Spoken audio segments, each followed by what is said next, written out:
Welcome to Dead and Roasted. What can I get you? Imagine being eaten alive. Yeah, I know, you just sat down and that's what I start with. But bear with me. No pun intended. But the thing that's eating you doesn't care if you're alive or dead. It will let you feel every moment of that torment, as it makes chunks of you part of its digestion. That's messed up. And it has a bit too much to do with today's first story. Stay tuned for the start of the second hour, too, for a dramatic, nearly hour-long story about one of the most cursed places on Earth, 7-Eleven. These are tales from the break room. You can support me and all EerieCast shows. Sign up to be a premium member over at eerie.fm. As a member, you'll get access to exclusive bonus stories, like the new one I read recently, called The Living Stomach, which is about a tree in Romania that apparently devours humans. You can find it on eerie.fm. EERIE.fm. Thank you. Being a trail guide was fun, but there are reasons I don't do that anymore. From Green and Blue. I'm a fitness and outdoors TikToker with a decent following, but I'm not here to spout my own crap. I'm here because I get comments sometimes that say, tell us the worst things you've seen on the trails, or do trail guides have creepy stories? Yeah, we do. And yes, I used to be a trail guide, but I don't do that anymore. So at the request of my fans, here we go. 2 stories, both all too true.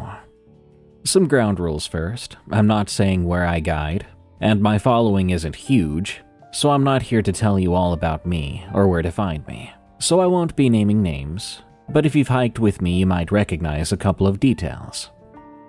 For context, I'm a fitness guy first. That's my whole personality, my girlfriend would say.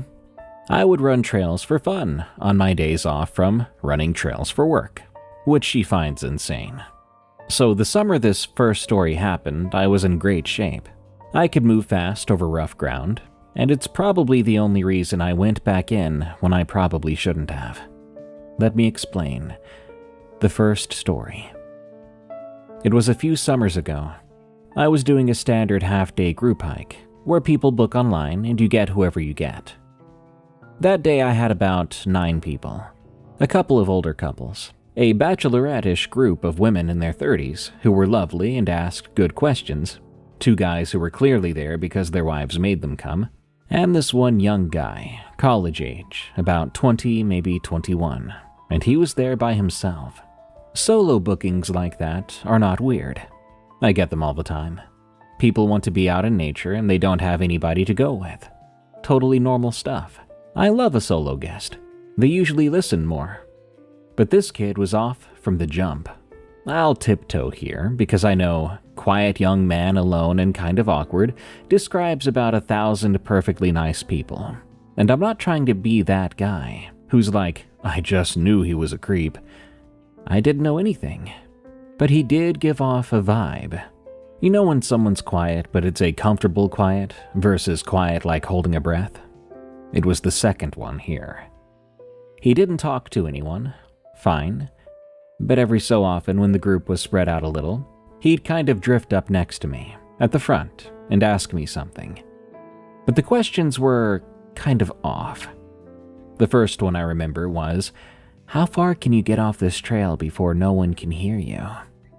And I gave him the normal answer, which was basically, sound can carry strange out here, stay on the trail and stick with the group. And I tried to make it light, and he nodded and dropped back. Then a little later, up at the front again, if someone got hurt back there, how long before you'd notice they were even gone? And I'm doing my friendly guide thing, so I said, well, that's why I do my head counts, buddy. That's my whole job. And again he just nods and goes back. The one that actually stuck with me, he asked it real low, when we were the only 2 within earshot. He goes, do you ever lose people? Not have you ever lost someone, which would be a normal morbid curiosity question that I would get like once a month. Do you ever lose people? Present tense, like a habit, like asking a baker if they ever burn the bread. I laughed it off uncomfortably.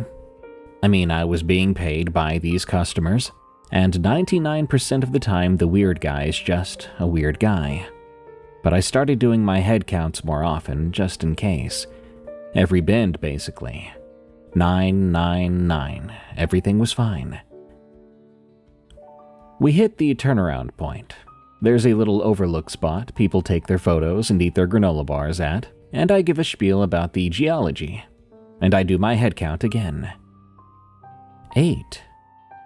I didn't panic right away. People wander off to look at something or to pee, so you just wait a couple of minutes and they come back.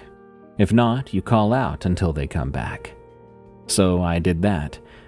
I got everybody settled at the overlook. I told the 2 reluctant husbands to keep an eye on the group, and I walked back down the trail a bit, calling out for him. I'll just call him the kid, because I genuinely don't want to say his name. I did not get an answer. I went back maybe a quarter mile, to roughly the last spot I was sure I'd seen him, which was the section where the trail runs along a slope, and there's a big cluster of trees just off the downhill side. But there was nothing. I didn't see the kid. My first feeling wasn't, oh no, he's hurt. Instead, it was pure, cold, and selfish panic about me. I'm the guide. I'm the one who's responsible, I thought. A guy asked me a bunch of unsettling questions about disappearing, and then just disappears. And all I can think is, this is gonna get pinned on me. I'm gonna be the last person who saw him, the suspect. There's gonna be search teams and police out here. My face is gonna be on the news, the guide who lost a hiker.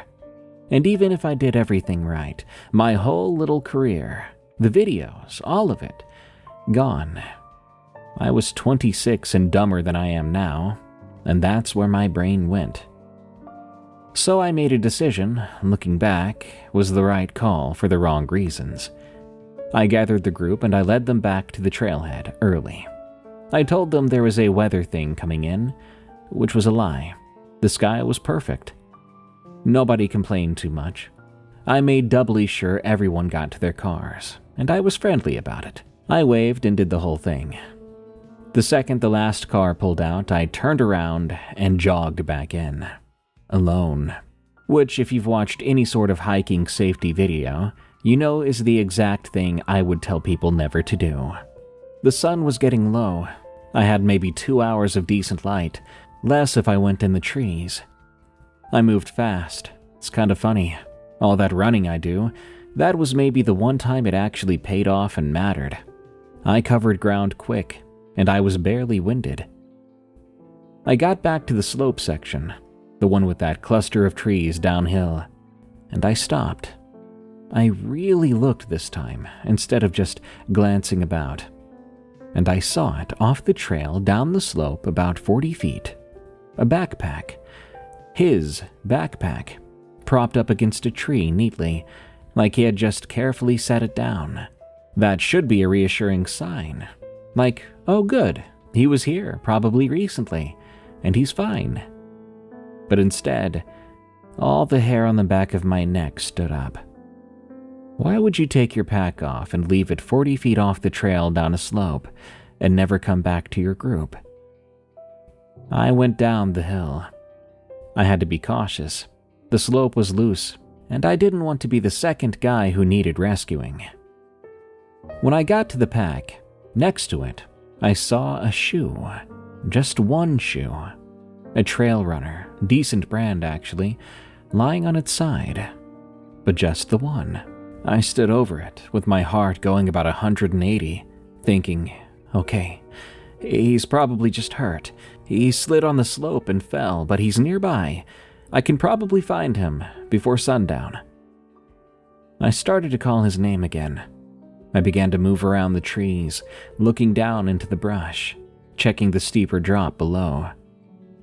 I was right under this big tree, an old tree with thick branches. It had tons of foliage. You couldn't see up into it. I was standing there scanning the slope below me when something landed splat on my head. It felt like a wet towel dropped from a height, and it landed flat across the top of my head and somewhat on the side of my face. But it felt warm. Not like the sun, but more like body warm and wet. My whole body, every part of me reacted before my brain did. I made a sound I've never made before or since, and it wasn't the manliest sound, I'll admit. I grabbed at it with both hands. I had this instinct to just get it off of me, so my hands shot up and yanked it off, and I held it out in front of me. I looked at it. I don't want to be super graphic here. I don't want to gross you out. But what I was holding in my hand was skin. A human face, peeled off mostly in one piece and still warm in my hands. The face belonged to that kid. I dropped it and screamed again, and I ran straight up that slope. Everything after that was such a blur, I barely remember it. But before long, I was in my car with the doors locked and my hands shaking so bad, I thought I might be having a stroke too. I was covered in blood. I picked up my cell phone and called it in. Finally, I did the responsible thing. I waited there for the rangers and the sheriff, and I told them everything, including the part where I came back in alone, which I think probably made me look a bit bad. And somehow, even though I think I deserved it, I didn't get in trouble. But that's probably because they figured out what happened, or what they think. The working theory. They told me it pretty plainly afterward. They think it was a mountain lion, a cougar. We have them here, and people forget we have them because basically you never see one. But that's kind of the whole point of the mountain lion itself. They don't want to be seen. But the theory was the kid wandered off trail. He sat down, took off his pack, and got ambushed. Cats like elevation. They'll haul a kill up into a tree and cache it, but they'll come back to it later, feeding over a couple of days. They drag prey up there to keep it from scavengers. The flesh that hit me was still warm. Still warm, and it had just fallen from the tree I was under, calling that dead kid's name, scanning the ground while the thing that had just killed him was probably only 10 feet over my head, enjoying part of its meal. They never said it for sure beyond that, but the read I got from the way one of the rangers wouldn't quite look at me when he said, "You should consider yourself extremely lucky you ran when you did," which meant that cat was up there the whole time, watching me. And something, me being loud or moving around under it, who knows, knocked part of its cache loose, or dropped it right from its mouth. I've genuinely had people online tell me cats will sometimes drop part of a kill as a sort of warning that this is mine, back off. No idea if that's even true. I don't even want to know, to be quite honest with you. None of what I'm telling you do I want to remember in the slightest. But it's these types of things you remember the most. They closed that trail for a while, and I didn't guide again for 2 months. But I would go back. This brings me to the second story. This one, there is no explanation for at all. And don't worry, nobody dies in this one. This one was just a family, mom, dad, and 2 kids who were 10 and 13, old enough to handle a real trail. This was a different trail than the first story, but the same general area, the kind of low mountain wooded trail where you're under canopy most of the way. It had been a private booking, just the 4 of them and me, and those were always my favorite kind of day. When it's just a family, families are easy. Kids ask fun questions that are easy to answer, and they're always excited by the answers. The 13-year-old was way into my videos too, which was flattering and also made me feel 100 years old. The trail was a longer one, and we got a late start due to traffic on their end, so we were heading back toward the trailhead right around sunset. I do plan for these kinds of things. I've got headlamps or flashlights for everybody in my pack. I always do the math for my group. Even so, regarding the timing, we still had plenty of light. That gold hour light coming sideways through the trees. The 13-year-old was actually filming it on her phone, walking backward, and I was telling her to watch her footing. And it was at that exact moment when the lights went out. I've never experienced anything like what I'm about to tell you. Everybody describes blindness or darkness in nature as pitch black, and they'll be exaggerating somewhat, because there's always some kind of light. Think about it. Stars, the glow in the sky, eyes adjusting, you can always eventually see your hand. But this was nothing like that. This was like being in a room with no windows and someone flips the light switch. Instant, total, absolute, perfect darkness enveloping the entire world around us. One second I'm watching this kid film golden sunlight through the leaves, and the next second, the world is just gone. No sun, no sky, no afterimage. All I saw was blackness. That induced a wrongness and fear in me that I've never since felt, because the sun had just been up. It had been right there. You don't go from direct sunlight to nothing. There's no natural thing that does that, that's short of apocalyptic. Clouds can't block sunlight that extremely. Even an eclipse can't do that. Not total darkness. And even then I checked later, obviously, and there was no eclipse that day. The light didn't dim and it didn't fade and it didn't get blocked. It was like it had been deleted. The family lost it. I immediately heard the mom screaming her kids' names. The dad was yelling, "What's happening? What's going on?" And the younger kid was crying his eyes out.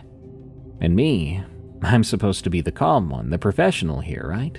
I brought the headlamps. All I had to do was pull them from my pack. But that's not what happened. This was sudden and overwhelming for me, because what I did was wrap my arms around the nearest tree, and I held on for dear life, like the earth was going to suddenly tip me off the planet.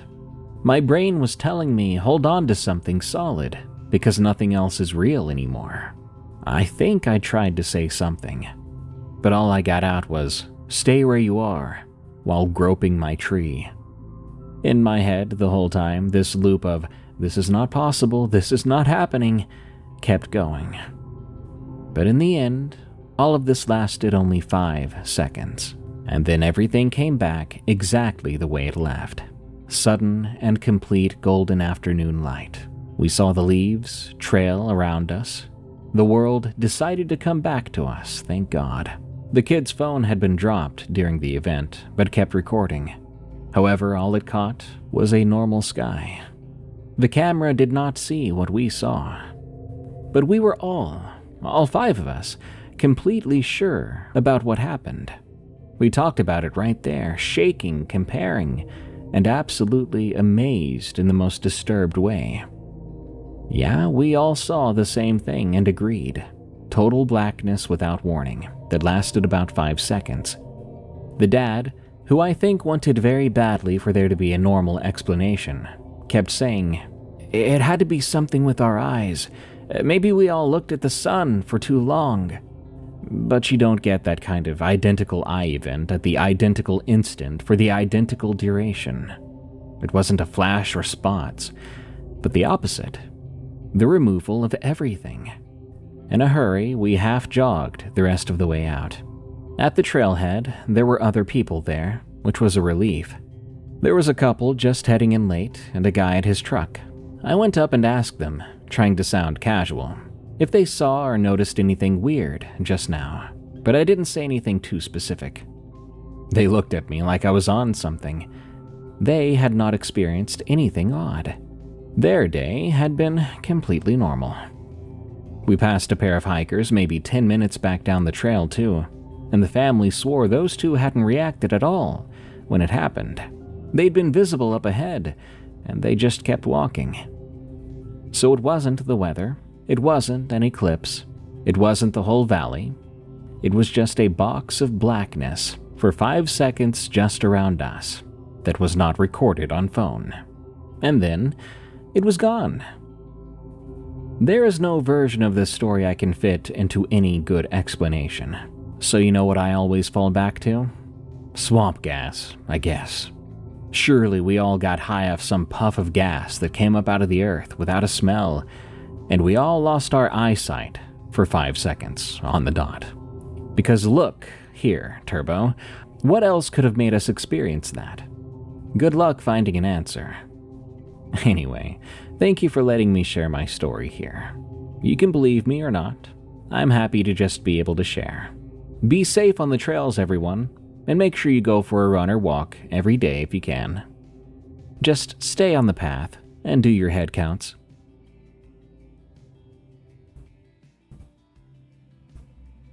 Forever Late Night Guests. From Pariah. If you'll indulge me, I'll give a bit of background first. My first visit with the paranormal was at the young age of 6, and scattered on throughout my life. I've always felt and seen things hard to explain. Like my father, I deduce all logical explanation before jumping to supernatural reasonings. Not because I don't want to believe, but because I want to prove the existence of a world beyond ours. I work 12 to 16-hour overnight shifts at a DV shelter, taking calls, counseling restless clients who can't sleep, and maintaining shelter safety and monitoring conditions. The shelter itself has been a safe haven for survivors of domestic violence for quite some time. With it comes the chaos of all who enter, past or present.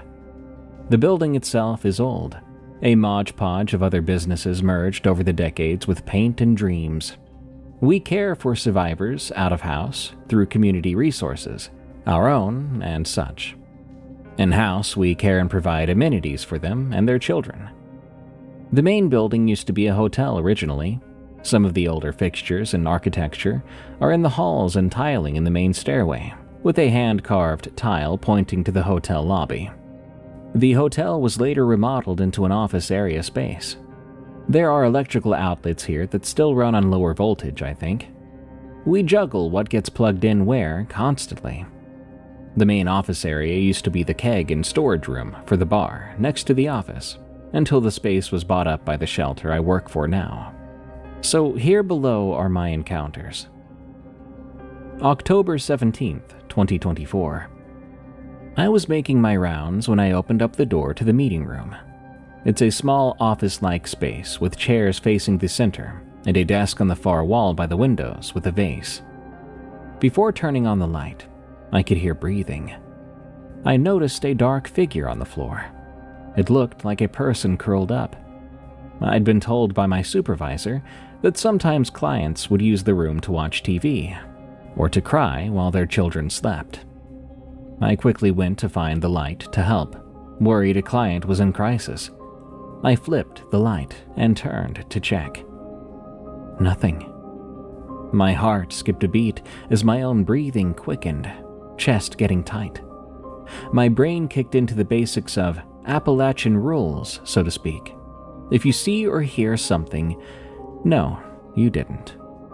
I kept my eyes up, made a hand sign of protection, turned off the light, and shut the door. My next encounter was not long after, just a couple of days. Same breathing, same curled up shape. It doesn't move and it doesn't grow. It doesn't seem to notice me. Its pattern seems to be when we have young mothers in house and there's a full moon cycle. So I take note of the room, fix or check what I need to, and leave it be. I still make the hand sign before I enter though, just to be sure. January 2025. I don't remember which day, but I do remember my heart dropping faster than a ton of bricks. As I was walking downstairs at the end of my second round for the night, I saw a woman floating above the landing between the stairs back to the lobby. Her clothing gave me Victorian to industrial era vibes. I froze in place, questioning if the Reaper had finally come for me. I was dealing with a lot that month, but just like the other energy, she didn't move to me or away from me, just looked me up and down. I waved, even sheepishly introduced myself, stated that I meant no harm and expected no harm to come to me, that I was just finishing my rounds. She looked me up and down and seemed to nod as I walked past her. Ever since then, she appears at random between 2 to 4 a.m. I've nicknamed her Miss Trish. No idea if that's her real name, but it's what came to mind after our third visit. I asked her, during that visit, to stop jump scaring me when I round the corner, because I can't see until I open the entry door to get to the landing. I swear I heard a giggle in response. Somehow, she understood me, or could pick up my meaning. That's what I like to think, anyway. Now, before I get to the corner of the landing, when I get a warm feeling in my chest and a tingle on the back of my neck, without fail, Miss Trish will be there in her space, floating with a smile, a silent guardian of the shelter. I'll wave or nod, tap the light by her feet to say hello, and continue my rounds. It's kind of nice to be friends with a ghost. April 2025, middle of the month. Again, I was doing my rounds in the second floor common area this time. I had just walked out of the kitchen hallway and into the commons when I noticed an outlined face in the wall. Not quite human, but it clearly had eyes and a nose, but no mouth from what I could see. My darn confident self greeted it, thinking it was another Miss Trish-like energy. But I was wrong. It tilted its head slowly, then craned its head in a way that I thought the head would fall off the wall, eyes fixed on me the whole time as it struggled to keep its head in place. As with all interactions here in the shelter, I stated I meant no harm and expected no harm to come to me. Its head went back into the wall and just watched. I made my hand sign and left the room. This one only seems to follow the pattern of scorned older women. When we have even one in the house, it comes back. After I've seen it once for the night, that's it. I don't nod at it anymore, fearing of what it may do if I engage it any further. Those three are the constant or staple energies in the house that I've been able to map successfully to have a less jump scare-filled night. In a building that's been patchworked together, there are lots of corners and doors, potentially hiding paranormal guests among the living. There have been other minor encounters, such as the drunk ghost in the offices, stumbling and holding the walls. He surprised me abruptly my first time seeing him. He was right behind the door you have to open to access the offices. He stumbles and seems to hug the walls when he's active. But he's no talker. He's most active on Friday shifts, 1 to 5 a.m. So if I must print anything that night, I wait until 6. Which Friday he appears on is anyone's guess. He doesn't give me heebie-jeebies like some of the other ghoulish guests. We had a client recently bring more than just her baggage through the doors a few months back. During a round check on the 3rd floor, her first night, I opened the door to the hallway, and there was a thing clawing at the door of the client. I panicked silently. I've never seen a short, eldritch horror clawing at someone's door like a lost cat before. Even as it watched me walk the hall, twisting its heads to follow my steps, it kept scratching, scratching, scratching. The following night, the same thing, watching and scratching only at that client's door. Sad to say, but I was thankful when the client finally moved out. I couldn't find any local lore about such a creature in the area, so I assume it's a family tale, as it were. There's always a myriad of drop calls between actual calls through the night. Some of them don't answer, some hang up right away, but others have static or beeping between breathing. Some only ring once, and before I can turn to answer, it's like it never went off. There's never a record in the call logs either for those, but I know I heard it. Most of the other encounters are not as exciting. A ghost in the kitchen here, a random entity in a room there. I try not to psych myself out when a new one makes itself known. I'm aware it's a long shift to work alone. I try not to give every sound credit for the old bones holding this building together. Some nights, it's easier to convince myself than others. If it gets more crowded with our ghoulish guests who are active, well, let's just say, check your local news for an overnight worker who's gone missing under mysterious circumstances. Until then, remember the basic safety rule when working a late night alone in a big building. If you think you see or hear something, no, you didn't. I took the wrong highway, and I almost didn't make it. From William P. 85. I've been working as a truck driver for 3 years, regularly moving merchandise over long distances to different states in my country, Venezuela. I usually transport furniture or heavy items from one warehouse to another, which later supply businesses. My life can be summed up as sitting behind the wheel, stopping between toll booths and gas stations, accompanied by cheap, tasteless coffee, not forgetting, of course, the crumpled receipts on the passenger seat and the constant sound of the engine. I've traveled the entire country looking through the dirty windshield. I've seen all sorts of things, believe me, from beautiful landscapes to scenes too grotesque due to the insecurity of the roads caused by criminal groups. Even so, I always try to take the most traveled roads, to avoid running into any impromptu roadblocks, if you know what I mean. What I want to share with you happened during the early morning, one December, on one of the most dangerous stretches of highway. And I say this mainly because of the conditions one has to go through. This stretch has no lighting. It is a long, straight, and desolate road, where many of the accidents occur due to driver fatigue. I already knew what I would have to face. I was prepared for it with a large thermos of black coffee and some sugar to keep me alert during the trip. Around 3 a.m., the road transformed into a black ribbon, illuminated only by my high beams and the clear sky with a few static stars. I had been driving for more than 10 hours by then without rest, barely consciously pushing the accelerator, hoping to arrive on time at the indicated warehouse. I really couldn't afford any delays, much less a discount. That would hurt me quite a bit, especially since I'm starting January in the red.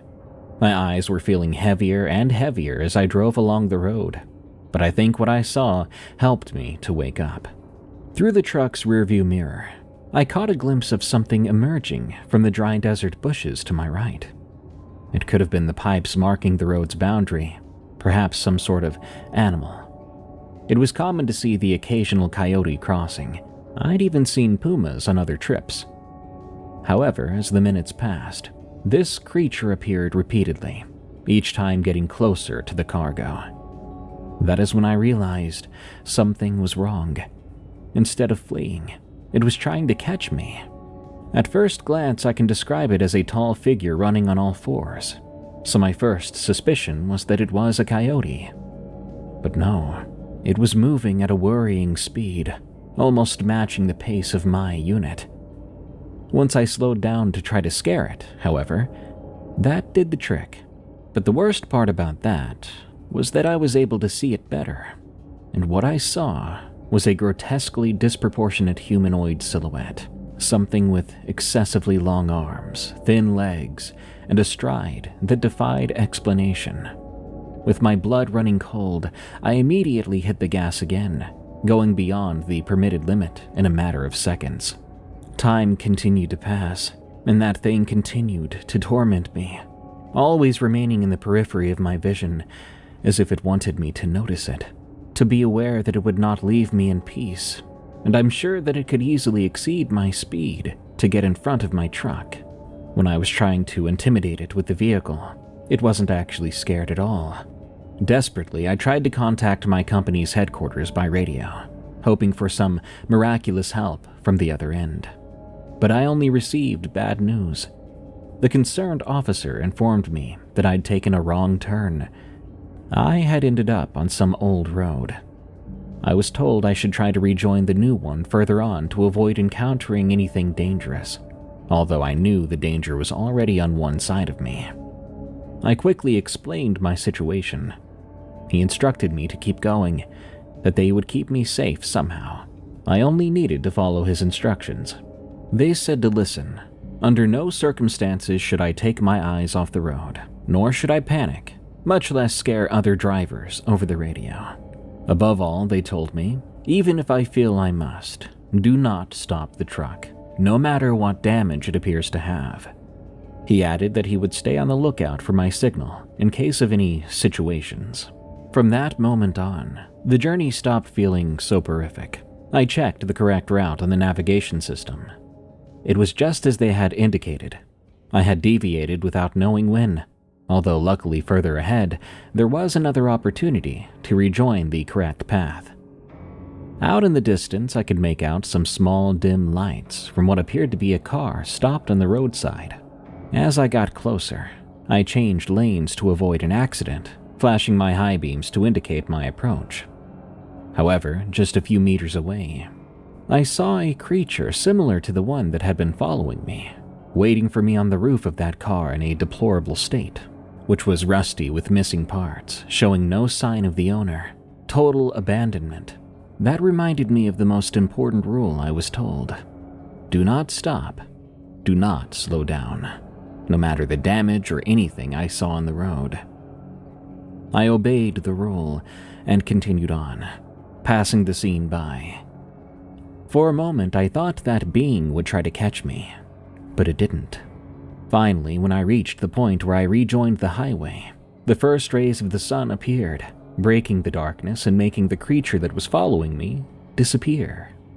It didn't seem to leave a trace. Without letting my guard down, I continued until I entered the city to deliver the cargo. Then I contacted headquarters to report that I'd survived. I refused to take any future loads destined for that state, or any other that would require me to take the same route. And my boss accepted this. They even cut off that route so that my colleagues, too, would not encounter the same trouble I had. Borrowed time at the ranch. From someone who tried to help. This is not about a haunting or a monster. This is a showcase of human cruelty, evil in its most mundane form. I'm not exactly a protagonist here. I'm more of an unwilling participant. Names, locations, and other details have been heavily modified, since this situation is not yet fully resolved. Last month, I got a text from a number I didn't recognize. It read, "Remember me?" followed by a photo, and I did. It was a former friend, former coworker, Ronnie. Only he looked way different than I remembered. I stared at the photo even longer. Back then, he always looked put together, like he had just stepped out of a barbershop, even on his worst days. Now, his big bushy beard was gone. He was skinny and pale, with dark circles around his eyes, a buzz cut instead of his flawless hair plastered with pomade. This version of him looked worn down, like life had been sanding him down a little at a time. Ronnie and I used to work together. We did for many years while we were in college, before dropping out, moving back to our town, deciding to open up a bar together. It worked out really well for about 6 months, until Ronnie decided to spend all of our money on booze, weed, and a girl. We lost touch after that. Not entirely. Occasionally, we would grab a beer here and there. He never stopped inviting me to barbecue at his house, but it happened less and less often. I bought a small ranch, and Ronnie moved to LA to pursue a career in music. I would always see his live updates on Instagram, pictures of concerts, small videos of his god-awful music, but we weren't really talking, other than the occasional funny reel. That's why I didn't notice when his posts suddenly stopped. After trading texts back and forth, Ronnie asked if he could call me, and I agreed. On the phone, he told me about his situation. I remember gripping the phone tighter as he talked, pacing around the living room, stopping only to look out the window. Part of me wanted to interrupt him, to tell him he was exaggerating. Things like that didn't just happen, I wanted to say. So here's what I was told. About 1.5 years ago, Ronnie got into a fight with a couple of guys at a bar. He couldn't remember why the fight even broke out, but it was over something stupid. The guys left before he did. He had a couple more drinks and headed out to catch the train. But the guys from that bar were waiting for him by the parking lot, with backup, 7 dudes in total. They jumped him with a 2x4, beat him bloody. Then the leader of the pack got him in a chokehold. But Ronnie had a pocket knife. He reached for it and stabbed the man holding him a dozen times. All the shouting and cursing caught the bouncer's attention, who broke up the fight. My friend had 5 different fractures on his face, but nothing life-threatening. As for the guy he stabbed, he was in and out of the hospital for a few weeks. Ronnie thought it was over, a bad night and a bad memory. But I wouldn't be writing this story if that was all. The harassment started slow. His Instagram account began getting tagged in weird posts, with a prize offered to whoever could find him and beat him up. He decided to talk to the police, which seemed like a good idea. Instead, he was held at the station, interrogated for hours, charged with attempted murder. Ronnie's family managed to bail him out, but to this day he's still awaiting trial. I think they took him going to the cops as escalation, and so they escalated as well. They hacked his Instagram account, his bank, and his phone. Blacked out cars started roaming around his girlfriend's house and his mother's workplace. Death threats came to everybody in his life. It turns out the guy he stabbed was associated with a cartel. Which one, I cannot for the life of me disclose. But if you try to guess the second or third one that comes to mind, you'll probably be correct. So there I was, sipping on some bourbon, dumbfounded by the whole thing. Ronnie was calling me from a burner phone, and he told me I was one of the few people he still trusted. He'd been basically on the run, hiding, living off of borrowed money that was about to run out. So he asked me bluntly if he could work here. The place offered fresh country air, nature, and he probably wouldn't have to constantly look over his shoulder. He said that alone would be payment enough. I agreed to do it. How could I refuse my friend? I thought about all these spy movies I'd ever seen and acted accordingly. We agreed to talk details only on public phones. He would ride a Greyhound bus here, and I would pick him up somewhere on the road before the bus could reach town. That's exactly what we did.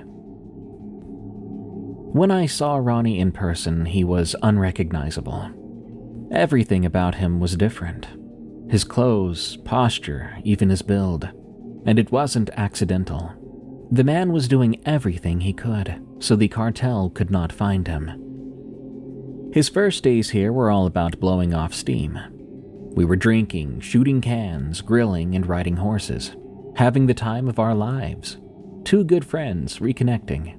He told me about his living situation. He had not left the motel he'd been staying in for about 3 months. Routine slowly settled in, and Ronnie wasn't a bad help. He was good with the animals, and he was in great physical shape, so he could really do the work. At night, as we sat down to eat, I could see that he was happier, lighter. But that would not last long. It was a Wednesday night. We were sitting on the porch, having a few beers after a day's work, when I heard something. A car speeding down the dirt road leading to the ranch. Out here, I don't have many neighbors. Most nights are dead quiet after dark, broken only by insects, maybe the occasional animal moving through the brush. A car that late was not impossible, but it was far from common. I tried to tell myself it was someone who got lost. It could be a truck turning around. But Ronnie stiffened beside me the second he heard it. "Do you hear that?" he asked, already halfway out of his chair. I nodded. The sound was closer now, tires chewing gravel too fast for comfort. Ronnie didn't wait for me to say anything else. He stood up and asked if we could go inside, so we did. We finished our beers in there, then we locked up like we always did, and we went to bed. I woke up around 4 to the distinct sound of car doors slamming and my dogs going ballistic. I got up right away. I could see that the house was lit by headlights from all directions. Cell reception here is spotty, so I had to sneak up to the loft where Ronnie was. I climbed the stairs as quietly as I could. I had my phone ready to dial 911 when I heard the sound of the back door shaking. Thank God we locked it. I couldn't go back down there to my bedroom to try and grab a gun. The loft stairs are in clear view of the kitchen window. So I woke up Ronnie with my hand over his mouth, and I whispered something like, "They're here. I'm gonna leave my phone with you. Dial 911 and don't move." I then went downstairs. Just as I thought, there were two guys looking straight at me through the window. They didn't move. They stared at me as I went down the steps. At that moment, I realized a gunfight was not an option.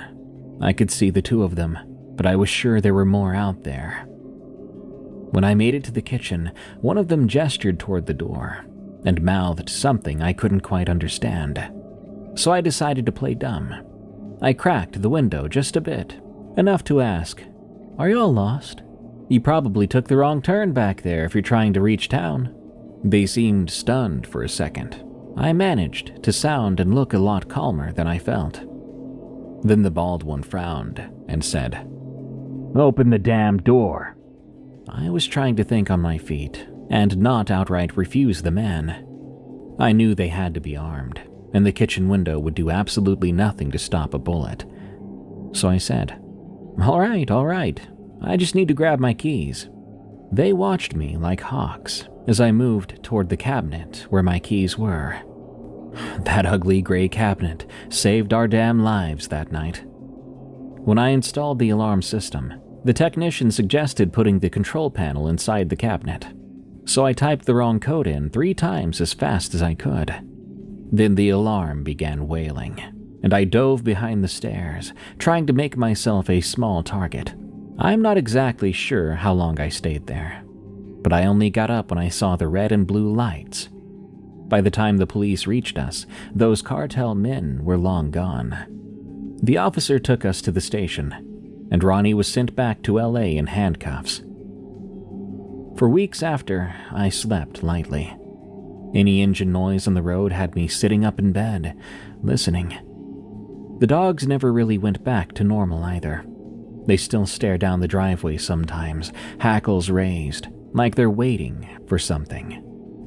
I know the ending might be a little anticlimactic, but life is like that. For now, I don't know what happened to Ronnie. He hasn't contacted me since that night. The cartel never came back here either. All I can hope is that Ronnie is still breathing.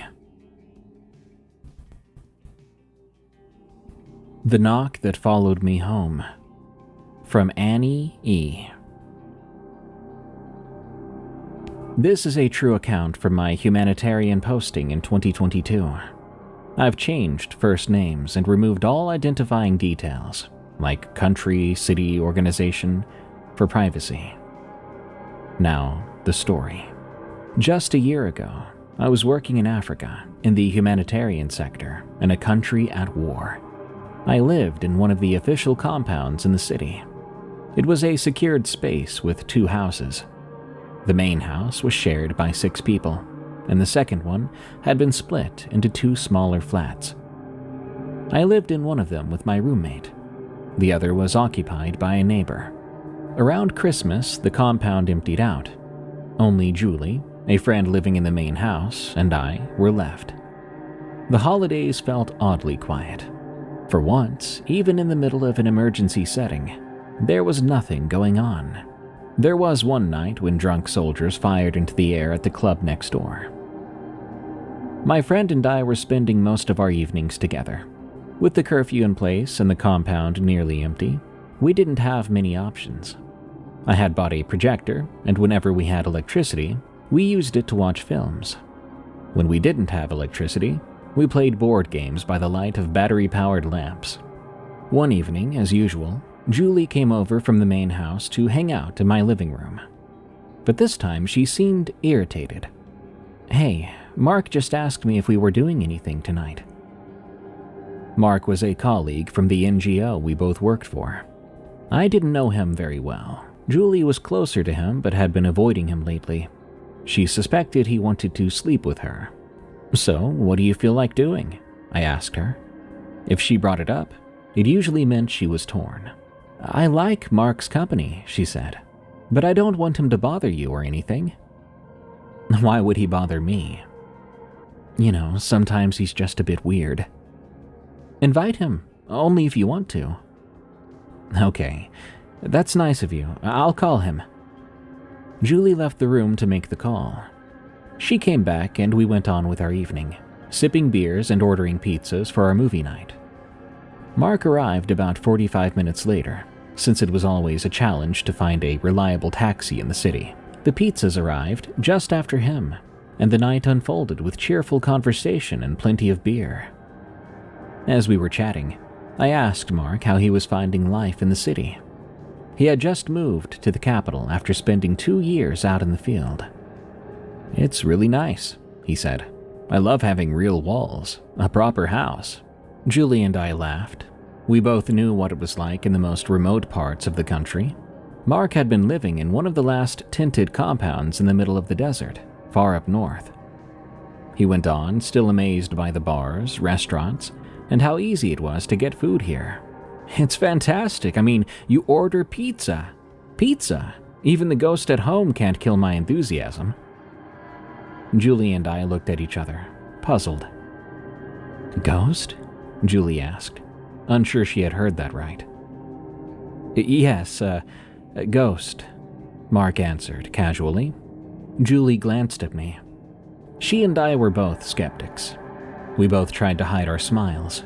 We didn't want to mock Mark for his beliefs, but we avoided eye contact out of fear we might burst into laughter. "What do you mean, the ghost?" I asked again. "I have a ghost at home," Mark replied, in that same calm tone. "Care to tell us more?" Julie asked, suddenly curious. "Oh, sure, no worries. I have a ghost at home. It doesn't do much, but I see shadows and movement from the corner of my eye. Sometimes I'll find doors, cupboards, or my wardrobe, or my bathroom cabinet open after I just closed them. Furniture will move, and I'll hear strange noises." Julie and I exchanged a glance. We lived in places where it wasn't unusual to have rats, cockroaches, or lizards roaming around. But ghosts? "I have frequent nightmares as well. Most of my belongings end up misplaced somewhere else in the flat. It's all really just little stuff." "Okay," I commented. That was all I could say. Julie and I weren't buying what Mark was saying, and we couldn't tell if he was joking or being serious. He spoke with such casualness. He went on, sharing a few more ghost stories from his past. One of them involved a pale white woman who followed him through the Père-Lachaise cemetery in Paris. Julie and I couldn't help ourselves. We laughed and started making jokes.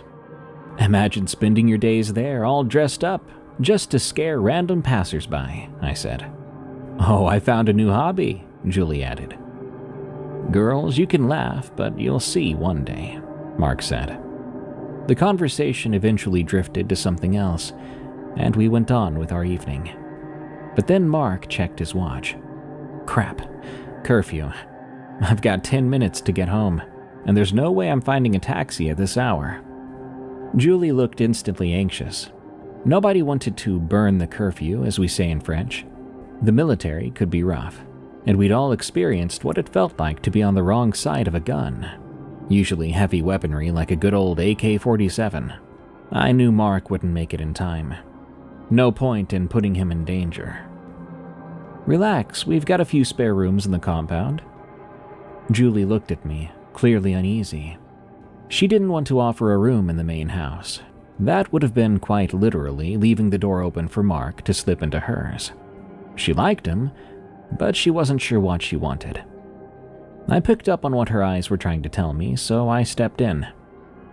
"Mark, my roommate is on holiday. Do you want to use her bedroom?"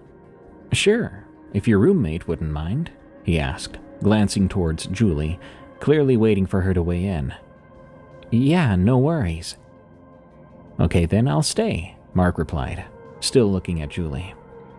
It's settled then. It's already midnight. I should probably head to bed, Julie said. Shall we do breakfast together tomorrow morning? Sure, sounds like a good idea, I answered. Julie stood up, ready to leave the room. Mark stayed quiet beside me while I locked both doors. One was made of iron bars and netting, standard for security and mosquito protection. The other was just a regular wooden door. I took the keys out of the lock and placed them safely on the drawer in the entryway. Mark remained next to me the whole time. Just as I was turning away, asking if he needed a shirt or anything to sleep in, we heard a knock at the door. I turned toward it and called out, "Julie? Did you forget something?" You see, the compound walls were thin, and since the houses were built in the 60s, we all had jalousie windows. One large window like that was right next to my front door. If Julie was outside, she would have heard me easily and answered just as easily. Mark kept looking at me. "Annie, that wasn't on the metal door. That was on the wooden one. Julie couldn't knock there. I saw you lock both." "What do you mean, Mark? That I didn't lock the door?" Then again, 3 clear knocks, while I was still talking, while I was facing Mark. "Julie, did you forget something?" I asked again, louder. Silence. I opened the wooden door. No one was there. It was impossible for someone to hide that fast in the yard without me seeing them. I checked the metal door, but it was still locked. I closed the wooden door again, locking it, feeling confused. I took the key out of the lock and placed it in the drawer by the entrance. It was standard habit to avoid anyone reaching through the mosquito net or the jalousie window and unlocking it from outside. Mark looked nervous. I turned to him and asked again if he needed anything for the night. "Annie, that was freaking weird, don't you think?" I didn't know what to say. It was weird, but it could have just been the wood creaking, reacting to the cooler night air after the heat of the day. "So, do you need a shirt or a toothbrush?" I asked, trying to brush it off like nothing happened. That's when I noticed my cat. She was crouched under the couch, ears flattened, tail swishing sharply through the air. A sure sign she was scared. Yeah, a shirt and a toothbrush would be great," Mark said. I left him in the living room and went to grab what he needed. When I came back, he looked smug. "See, it can happen, you both mocked me." For a moment, I wondered if he had done something, knocked on the door himself to prove a point. But I'd been looking straight at him when it happened. If he had knocked on a piece of furniture, I would have noticed. I decided not to dwell on it. I showed him my roommate's bedroom, then I went to bed, like I always do, dead to the world. The next morning, I started a pot of coffee like usual. I was sitting on the couch, sipping from my mug, when I noticed something strange. My keys were back inside the front door. Oh, Mark must have left already, I thought. He could have at least said goodbye. My cat was next to me, calm now. Then I heard a knock on the door. "Annie, you're up?" It was Julie. "Yes, coming." I walked to the door, but it was locked from the inside. Had Mark come back in the meantime? I opened the door for Julie, unsettled. "Hey, any chance you came back last night and knocked on my door?" I asked. "No. Why do you ask?" she said, juggling a carton of eggs, a bag of flour, and a bottle of milk. Do you want coffee?" I offered. "Yes, please." I poured her a cup and began to tell her about what happened. We talked over the sound of sizzling batter and clinking dishes, assuming we were alone. Then a voice behind us said, "Good morning, ladies." We jumped. Mark was there, standing in the kitchen, half asleep. I thought you were gone." "Why would you think that?" "Did you wake up early by any chance, leave and come back?" Julie asked. "No, I just woke up," Mark answered, still half asleep. Julie and I looked at each other, and Mark understood something weird had happened again. We decided not to talk about it. We went on with our breakfast.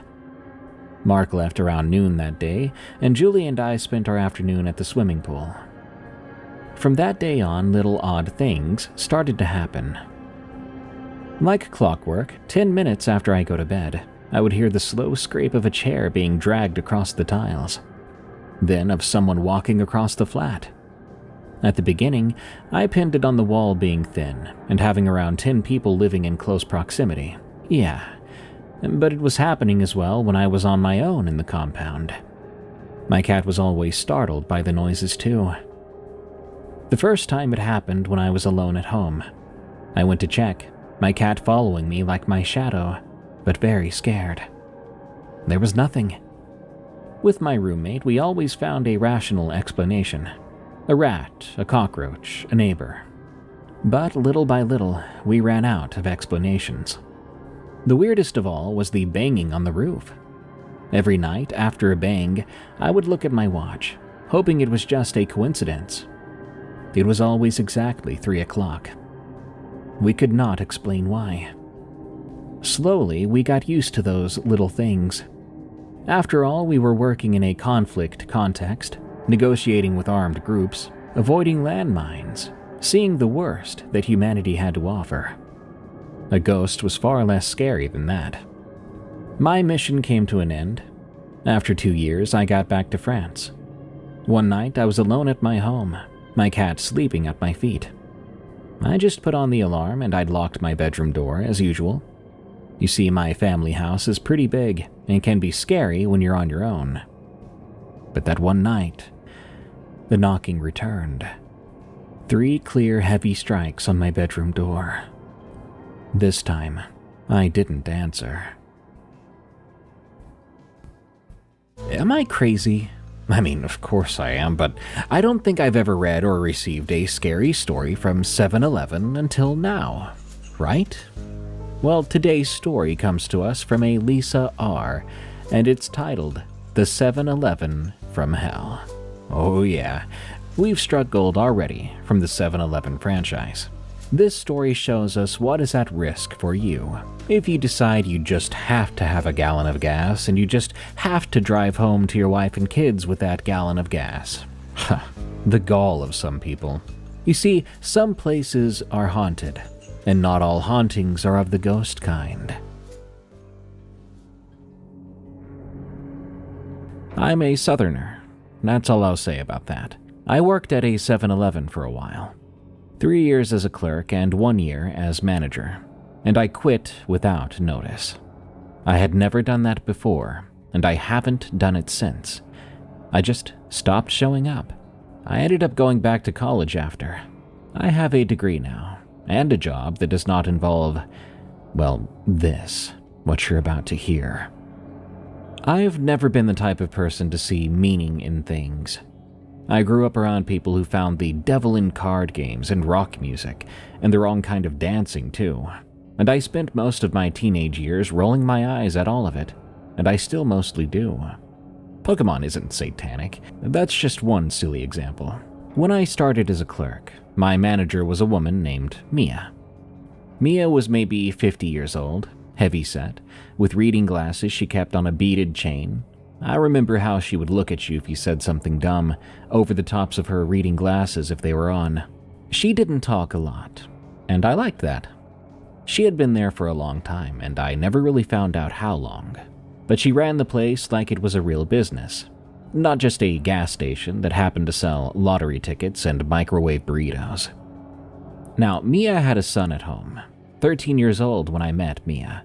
And for a long stretch, that was the only personal thing I knew about her.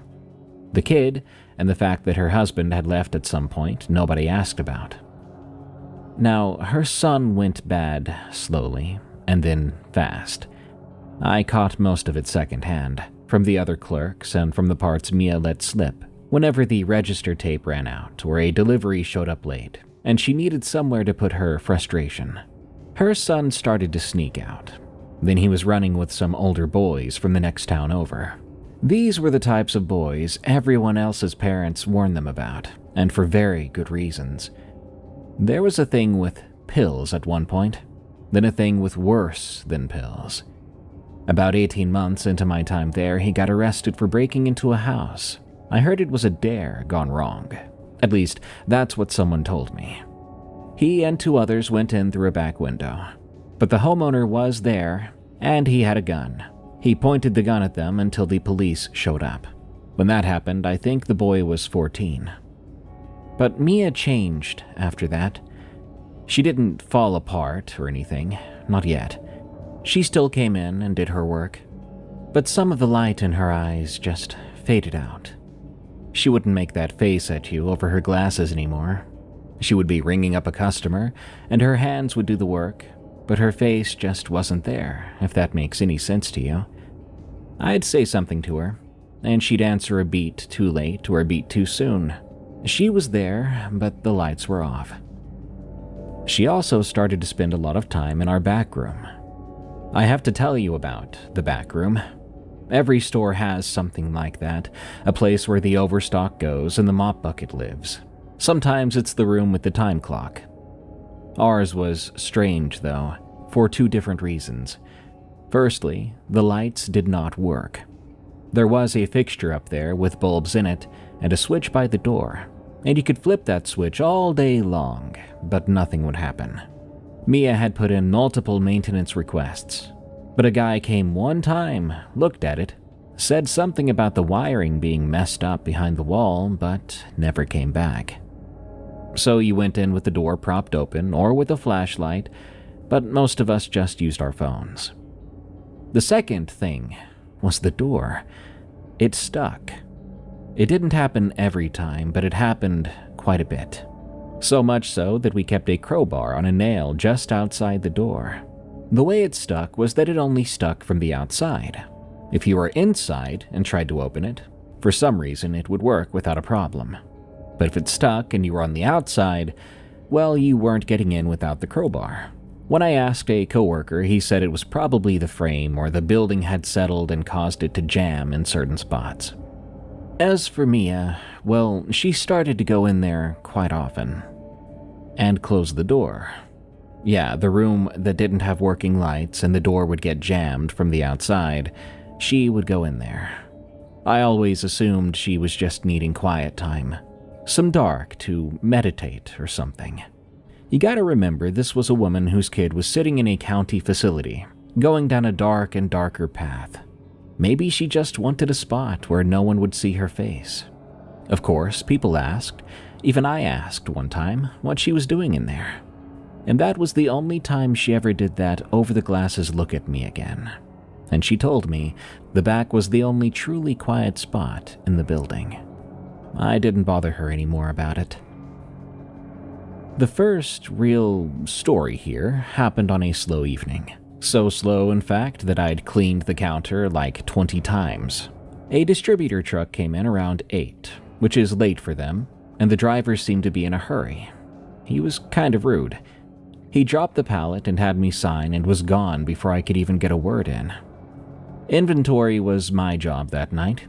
Keaton was the only other person on, a quiet kid who was 18 if I recall. He had been there a few months and mostly kept to the register.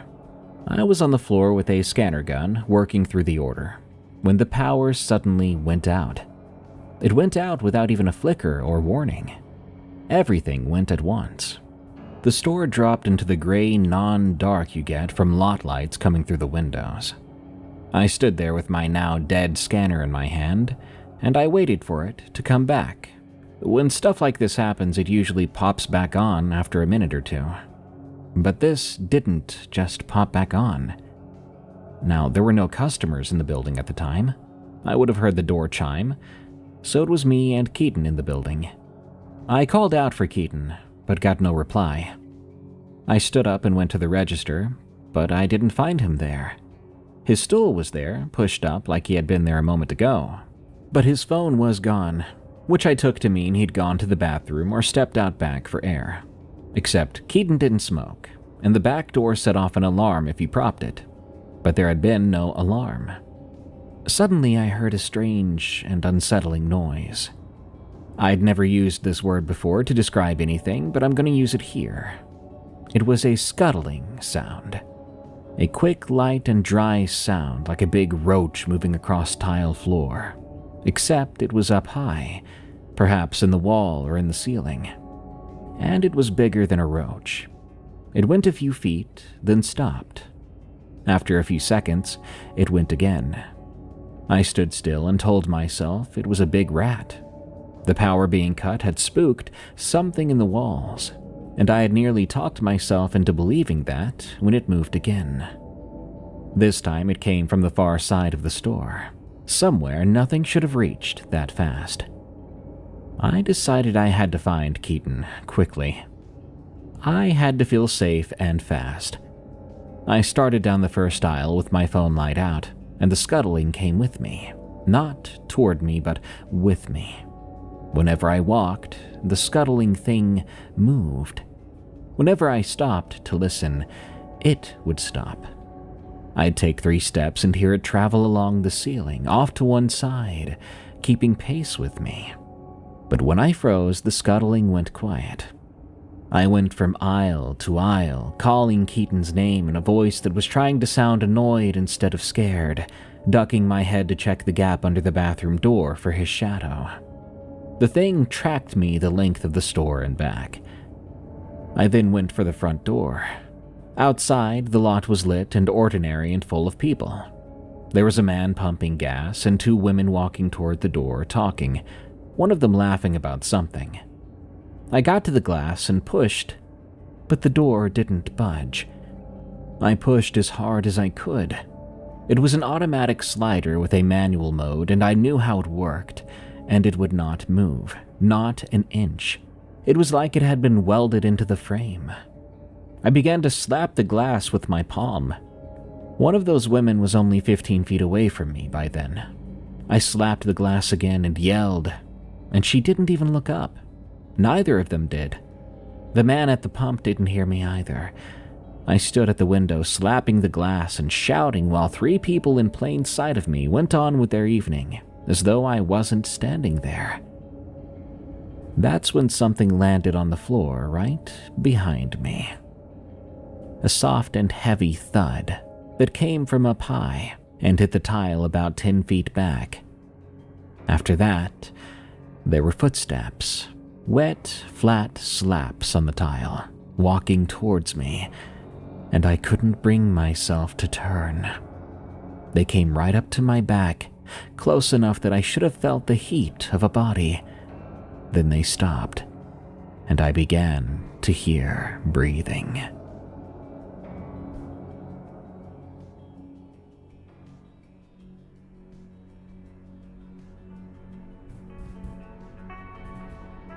The breathing came from right behind my head, a wet and thick sound.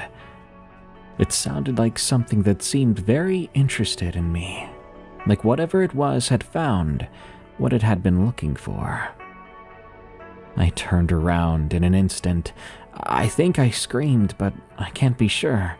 If a sound did come out, it only came out halfway. But when I looked, there was nothing there. And the lights were back on. Everything was back on as it should be. The store was back to normal in all its ordinary glory. The door behind me gave a little electronic chirp and slid open. A customer walked in, a regular, an older guy who came in most nights for cigarettes. He stopped when he saw me, looked at me standing there with my hand on the glass and my mouth open, and he said, "You all right, hon?" I nodded rapidly, dusted myself off, and went over to the counter. A minute later, he came up with an item, didn't say anything, and I rang him up. My hands did my work while the rest of me hung back. A chill had settled over my being that had not yet left. I probably looked like I'd seen a couple Caspers. Keaton came back about 20 minutes later. He said he had been in the stockroom and had not heard me. He didn't even notice the power going out. He wouldn't quite look at me when he said it. I asked him where his phone had gone if he'd been in the stockroom, since the stockroom didn't have his stool, and he said he didn't know what I was talking about. And we left it there.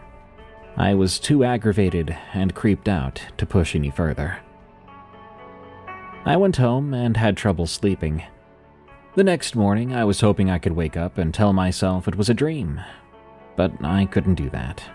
It was very real, a very vivid memory. A few weeks went by with nothing. I'd almost categorized all this weirdness as tricks that the tired mind plays on you. But then the back room got Keaton. During a morning shift that was very slow, Keaton had gone back to clock in or grab a case of something. I don't remember exactly which it was. I was up front at the time. After enough quiet that it started to bother me, it landed that I hadn't seen him come out in a while. I went down the hall and the back room door was shut. I tried to get in, and of course, it was stuck. Typical. I knocked and said his name, telling him that the door was being a jerk again, asking him to push it open from the inside. No reply. I knocked even harder, yelling, "Keaton, come on, push it open!" I could hear something in there, but I couldn't tell what it was. I put my ear to the gap, and it was definitely him. After a few seconds, I could tell what I was hearing. Crying. Quiet crying. Like he was trying not to be heard. He wasn't answering me, and he wasn't opening the door, but from what I could hear, he could have opened it any time he wanted to, easily. I pulled the crowbar off its nail. I jammed it into the gap and put my weight into it. The door soon came open, with that disgusting metal screech. I turned my phone light on, and I went in. There I found Keaton in the far corner, on the floor, folded up with his knees against his chest and his back to the shelves. His face was slack.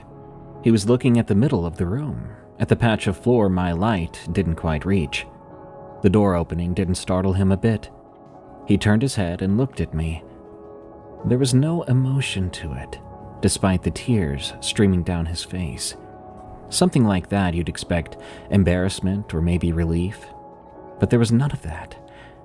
He looked at me and reminded me instantly of Mia, completely void and distant. Suddenly he stood up, and he walked past me without a word, close enough that I had to step back to let him by. He then went up the hall and out through the front. The door gave its little chirp, and that was the last I ever saw of Keaton.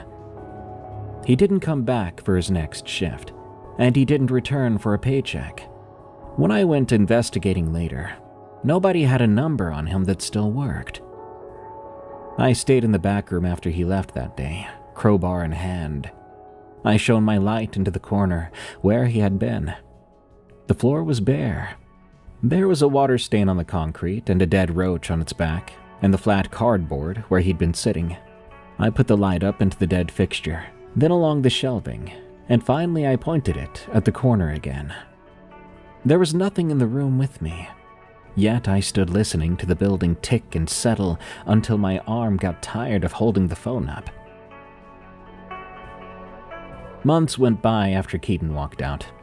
The store stayed open as usual. People bought their gas and their scratch-offs and their wax paper sandwiches. But I stopped going in the back room alone if I could help it. I'd have someone open the door, hold it open, or prop it open with a cinder block that we kept. I would tell new hires it was because the door was stuck, which was true enough, so I didn't have to tell any lies about how creepy that room felt. How you never felt alone in that room, even if you were.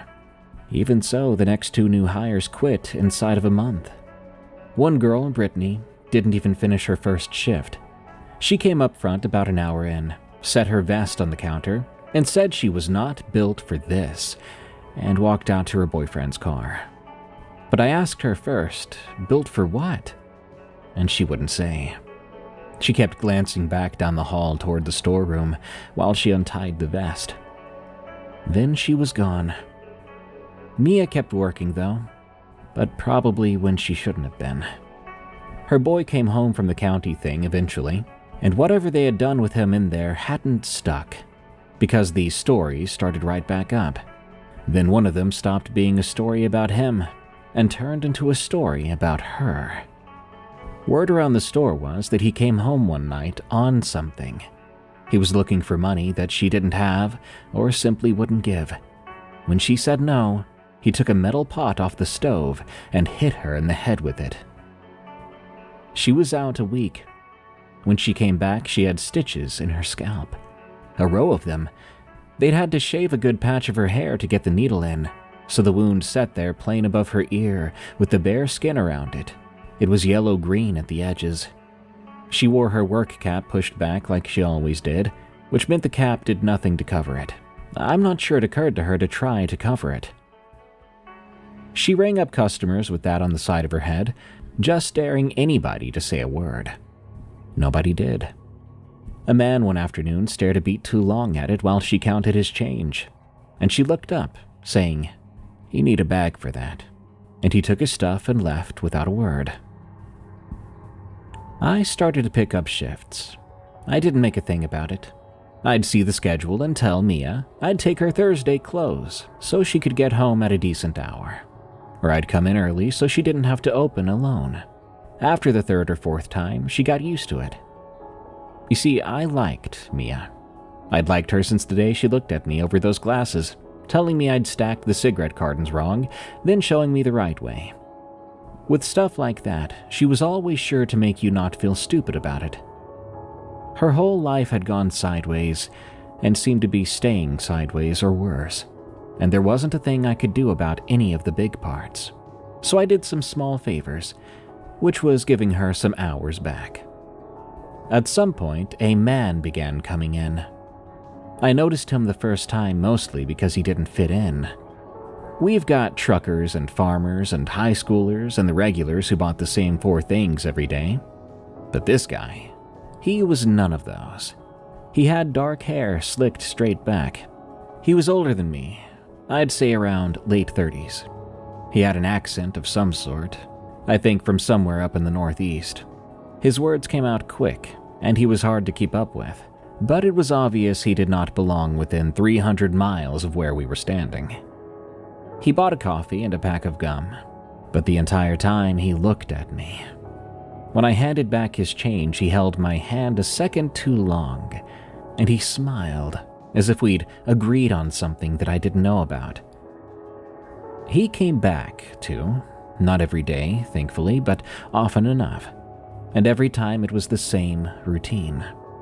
The coffee, the staring, some line about how a girl like me shouldn't be stuck behind a counter in a place like this. I gave him the customer service nothing smile and pushed his change across and said have a good one. And for a while that held him at arm's length. But he got braver. The lines got more direct, less like jokes. One time he asked what time I got off. Another time he asked if I had a boyfriend, then laughed when I said I did, like I'd told him something cute. The flat, quick voice he had didn't change pitch when he said any of it, and something about it got under my skin. One time he reached across the counter, tucking a piece of my hair back behind my ear before I could pull away, and I told him immediately, "Please don't do that." He held his hands up and grinned, saying, "Easy, easy," as if I was the one that did something wrong. I mentioned him to Mia, saying there was a guy who would not take the hint. I remember her telling me that some people come in here for the wrong reasons, but she went right back to her paperwork and wouldn't say much more than that. I should have asked what she meant, but I kept thinking I had everything handled. He was just a creep, and creeps eventually find a different person. He came in one afternoon when my coworker at the time was on his break out back, and the lot was empty and the store was dead. I knew the second that chime rang who it was. I looked up and saw him, and with a smile on his face, I knew the timing was no accident either. He'd been watching, waiting for a moment to come in when I'd be completely alone. He came in slow and steady, watching me, hands in his jacket pockets, and he did not go get a coffee.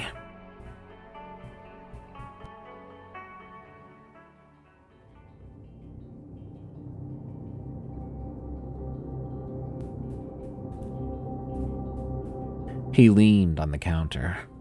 It was worse than the other times, the way he talked. It felt like his words were sliding out of him and onto me.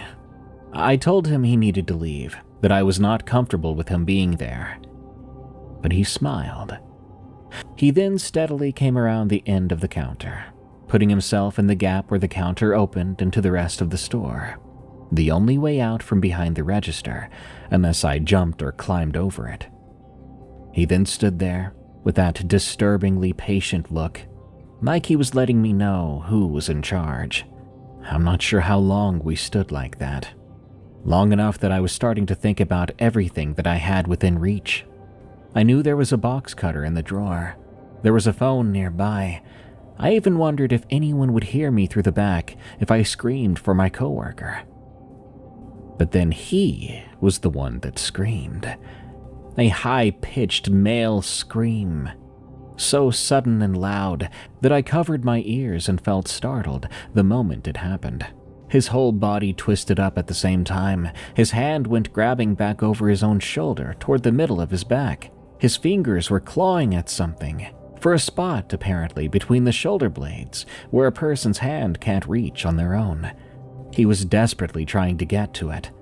He spun around like a dog after its tail, reaching, his face still contorted in a scream. That dark charm he thought he had was now gone right out of him, and as he turned, I saw the back of his shirt.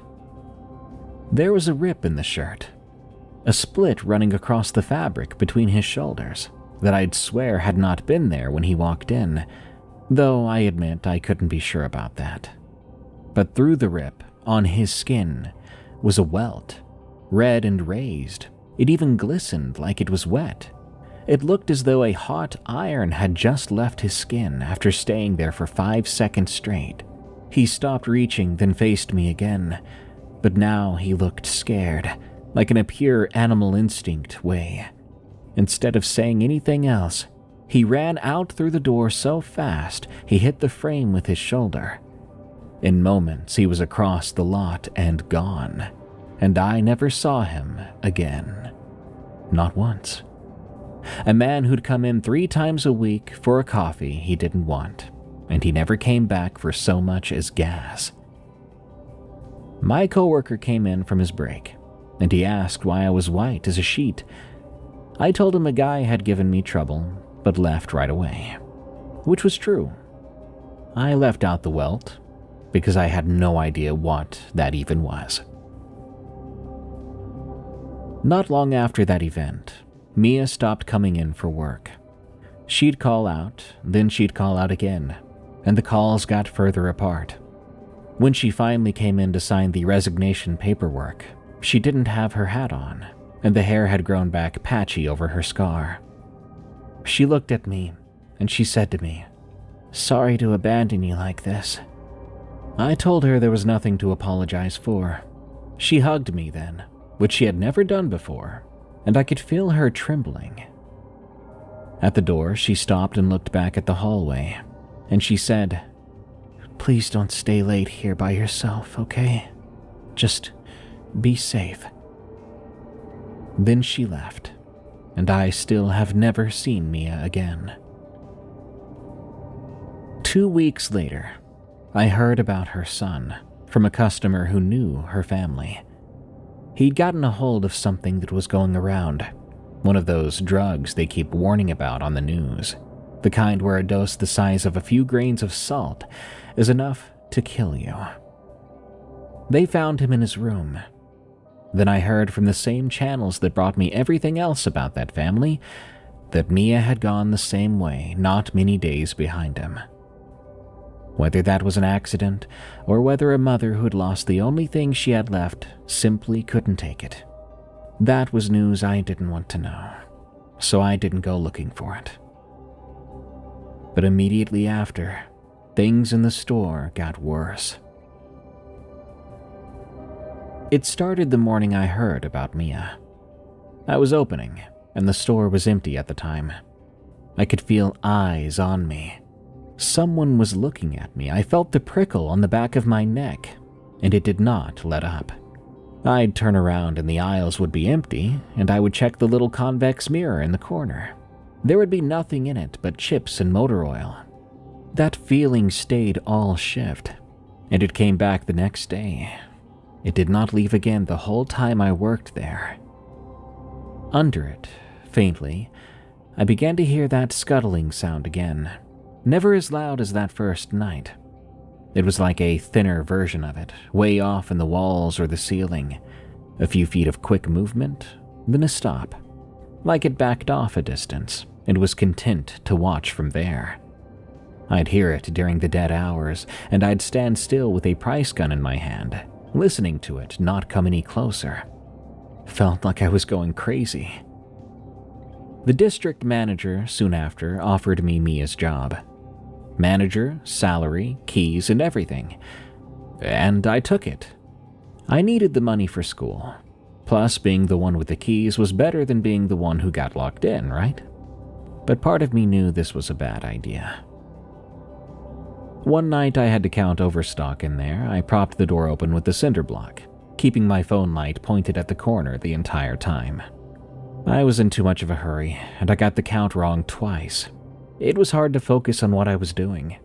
Feeling watched and hearing the occasional scuttle, I felt as though something might pounce on me at any moment. Around that time, I started to see a man named Nathan. He worked at an auto parts store off the same highway. We'd gotten to talking. He was a nice guy, and I needed that in my life at the time. When we started dating, he knew I closed late. He didn't like the idea of me walking to my car in that lot at midnight, so he started to pick me up. I'd leave my car at home, and he'd run me in and collect me at close. He used to come inside and wait while I cashed out the drawer and ran the totals. The first few nights he did that, and I really liked it. We would talk about anything and everything, and I would stop feeling so watched and uncomfortable. But then he stopped doing that. Instead, he would show up in the lot and text me that he had arrived. One night I asked him why he didn't just come in there like he used to. He got a little sheepish and said the place gave him the creeps. Said the building just felt off to him the longer he was staying in there. He'd rather sit in the truck with the radio on than stand around in there waiting. I told him that was fair, even though I felt kind of angry at him. Couldn't he just come inside for me so I could feel safer? I didn't tell him he was right about that feeling. So he continued to wait in the lot. He'd park nose out facing the door so he could see me lock up, and I'd come out and we'd drive home. It was nice having a normal routine at the very least. But one night, I was cashing out, and I heard Nathan screaming.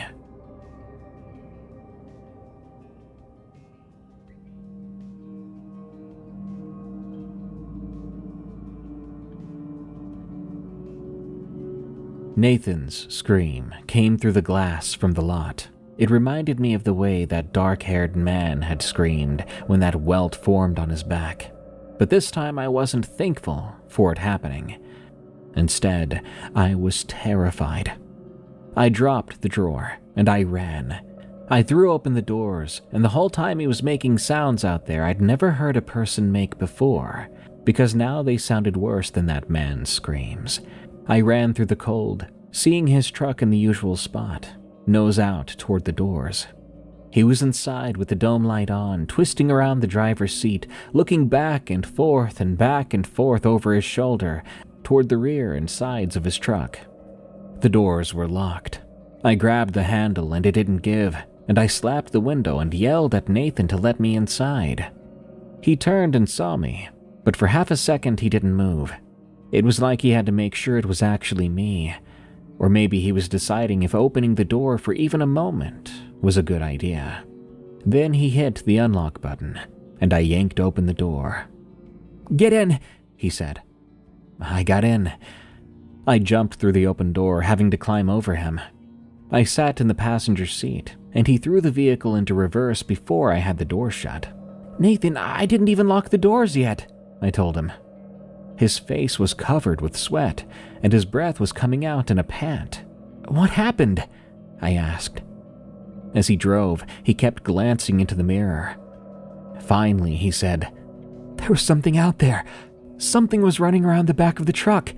It came up to the driver's side and clawed at the door. I heard it. I felt it through the door. Something was clawing to get in. I caught glimpses of it. I swear it wasn't a person, but I couldn't see all of it. He had pulled out of the lot too fast.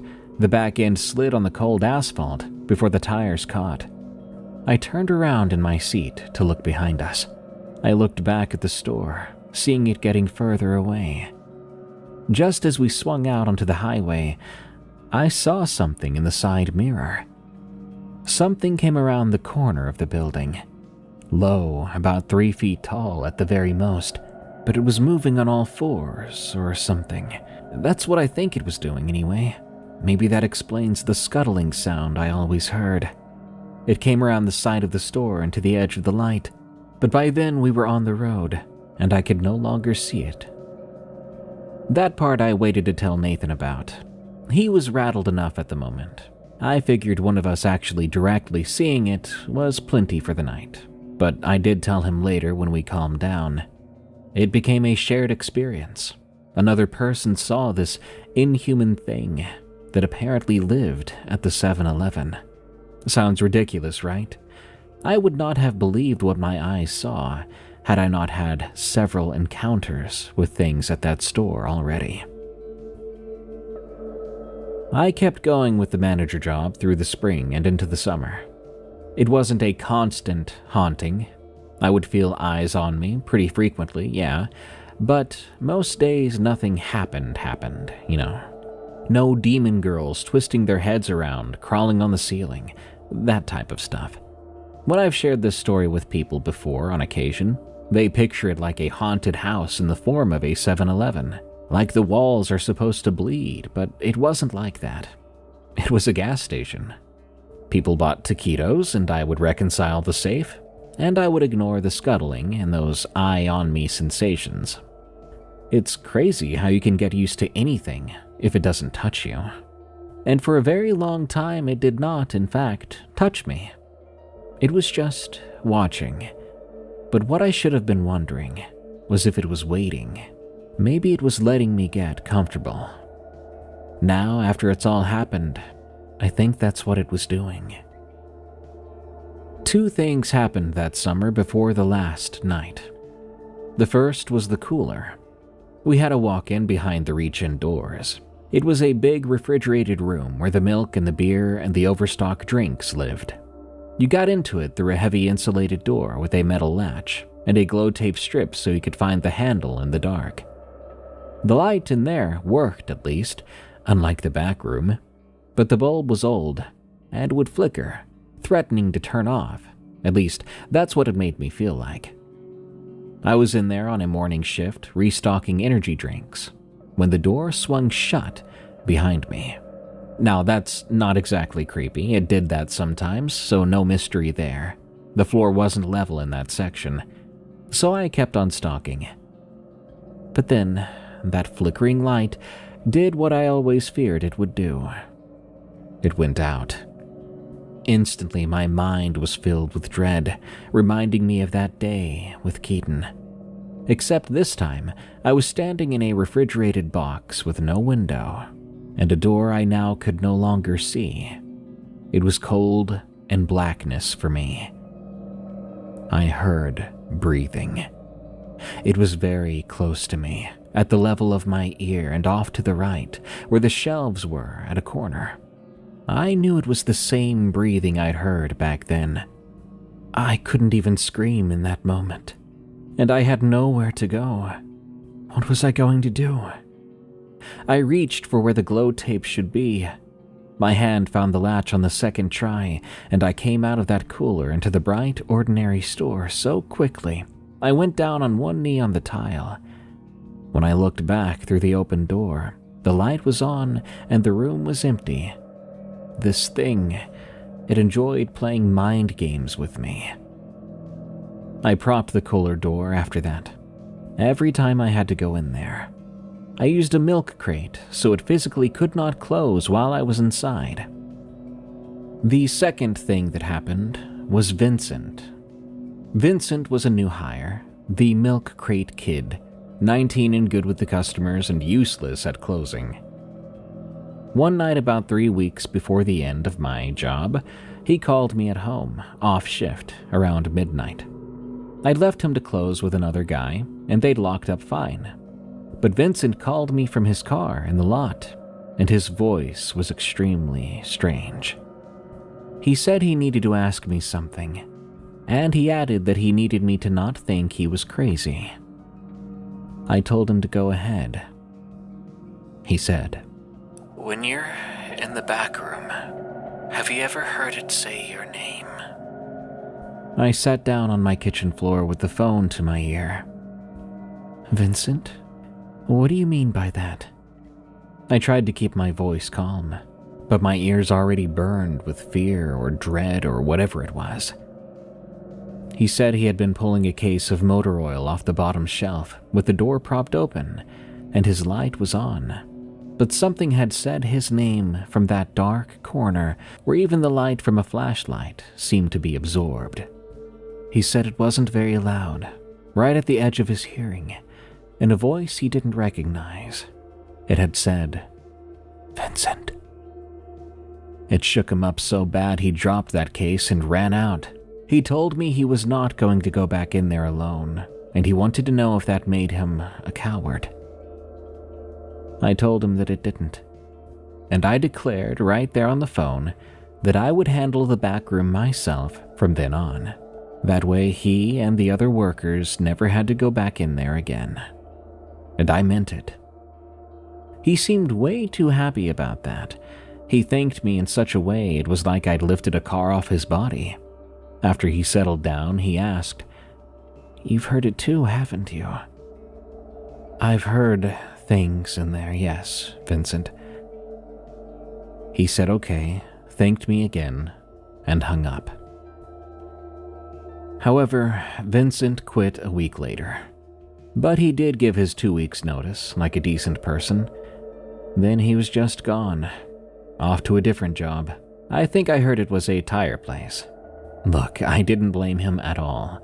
I would have done the same thing if it weren't for me saving up tuition. My default plan was 3 months away anyway. Get out of here and go to college. I kept telling myself just 3 more months. Then after that, I'd be in a dorm room, probably 200 miles away. This would all just be a story I told at parties, a story I no longer had to believe. I didn't make it to 3 months.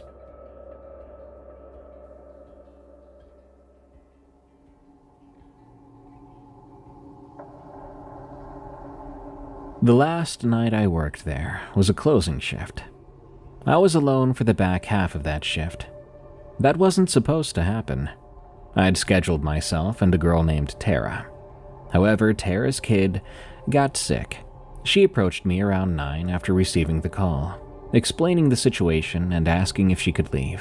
I had no qualms with letting her leave. The store was dead at the time, and I was 3 weeks from never seeing the place again.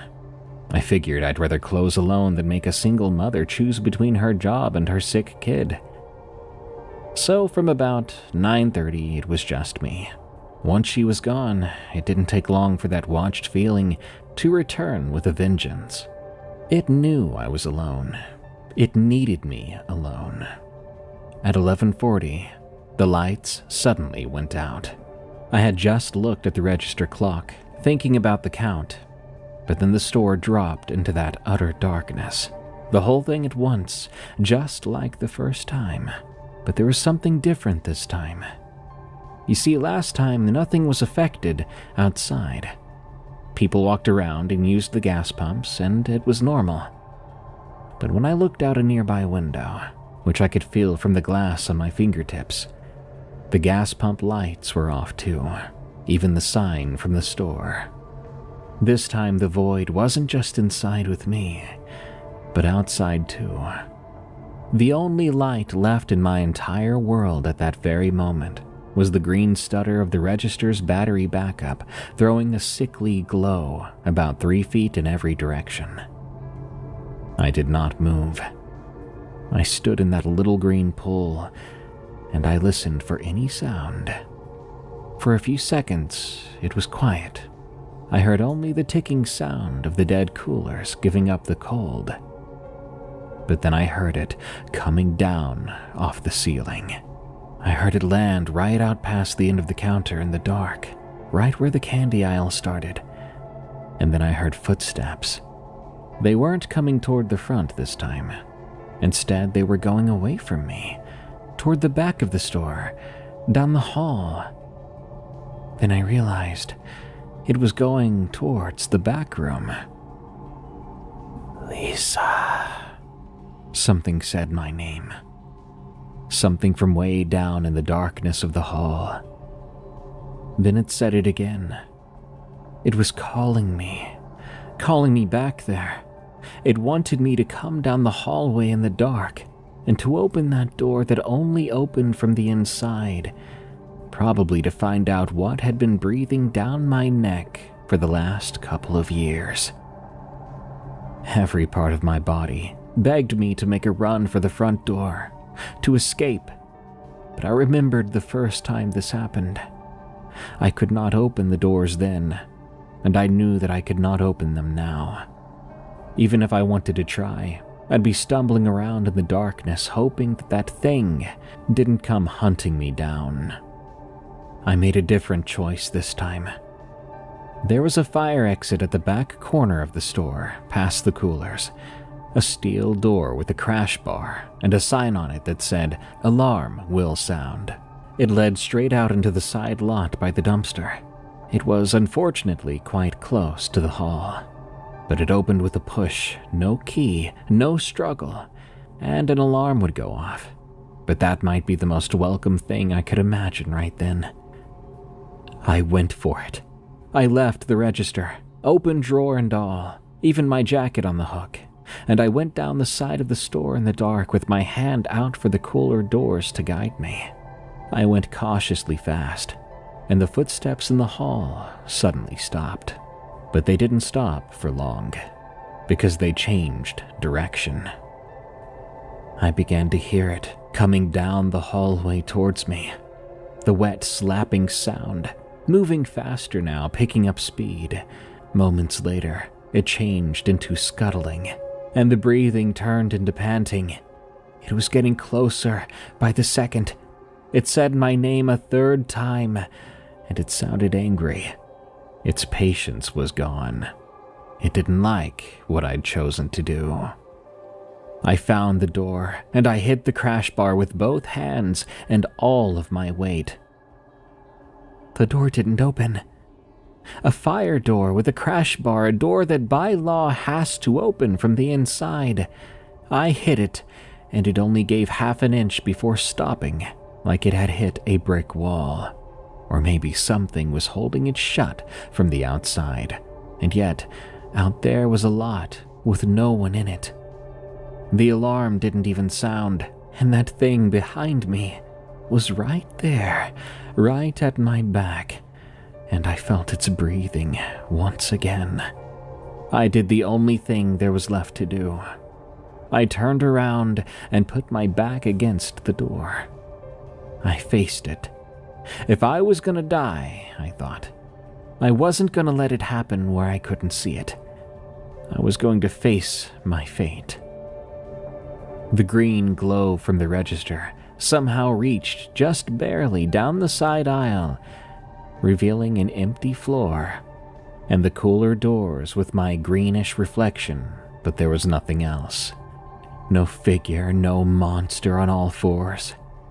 The thing is, that breathing kept coming right in front of me at the height of my chest, in the empty air, close enough to feel and to even smell it. It smelled of wet dog and hot pennies, and the air in front of me even felt warm. I stood there dumbfounded. My eyes were moving a mile a minute, trying to figure out what I should be looking at, what I should be looking for, until something touched me. I'd been expecting a claw or a welt to form on me like that man's back, but instead I felt a hand, a large and cold hand, and I swear there was one more finger on it than there should have been. It touched me right in the center of my chest and pushed, gently, It pushed me flat against the door, and it leaned its weight into me carefully. The breath was starting to hit me in the face now, directly, and it spoke my name again, inches from my own face. I closed my eyes hard, fighting down a scream that was coming up my throat. At the same time, I dug my hand into my pocket, closing around the ring of store keys. I fit one of them between my knuckles and gripped it hard. In one quick motion, I swung my fist with the key like a blade into whatever was in front of me that I could not see. I made contact with something that felt like flesh. There was no sound in response. What happened instead was that the lights inside and outside came back on, and I went fumbling backward out the fire exit. I landed on my back, knocking the wind out of me, and the alarm began to sound. I lay there on the asphalt next to the dumpster, under a sky full of stars. For a moment, I was expecting that scuttling sound to come out after me, but it didn't. I got up, and I walked over to my car and got in. I drove home with the windows down and the radio off, the store keys still in my fist. When I got back home, I went to the kitchen counter and turned on the light. I looked at the keys still in my fist, and on the one between my knuckles, the one I'd struck that thing I couldn't see with. I swear to you, there was something on that key. A dark, wet smear, beginning to dry brown at the edges already, and a single hair caught in the teeth of the key, coarse and dark, too long for any of the hairs on my head. I did not go in the next day, and I did not call in either. I had Nathan drop off the keys whenever he had the chance to, and that was the end of it. The district manager, who I'm sure was very pissed, left 3 messages, but I didn't even listen to them. I deleted the messages and blocked their number. I wonder if when they got the keys, they wonder what that strange brown stain was. I didn't bother washing that key. That gunk can stay at the store where I found the gunk and the thing it belonged to. I started school 3 weeks after I left. I'm fine now. I know stories like these might change people for good, but I'm not even scared of the dark, because I don't have to work at that 7-Eleven anymore, and that scuttling thing can be someone else's problem. Life is good now. There's really 2 things I left with, though. One being that I wish Mia was still around. She deserved a better life. And the second thing is, the paranormal is very real, because I have no freaking way to explain what happened to me otherwise. It wasn't a gas leak, I've heard that before. If you really want an answer from me, that was a demon, plain and simple. A demon that liked to mess with people, and it just happened to make its home at a damn convenience store.